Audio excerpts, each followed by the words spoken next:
రెండోది, ఒకవేళ గాని గ్యాప్లుంటే ఆ గ్యాప్ల్లో అదర్ కమ్యూనిటీస్ లోకల్ గా ఎవరైనా సరే డిమాండ్ ఉంటే అడ్జస్ట్ చేయడం కూడా అవసరం.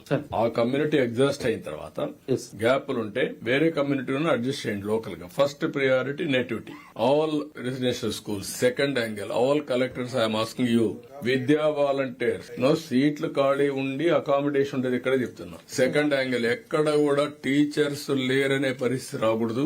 ఇది వాలంటీర్స్ ని పెట్టి ఇవి రిక్రూట్మెంట్ కావడానికి డిఎస్సి లేట్ అయినా everywhere you to recruit volunteers. దీనివల్ల టీచర్స్ వల్ల ఎడ్యుకేషన్ క్వాలిటీ దెబ్బతినకూడదు. అది ఎన్ని పోస్టులు ఉన్నాయో అన్ని పోస్టులు మీరు కావాలంటే వాలంటీర్ తీసుకోండి. Education department can review and then give instruction suitable.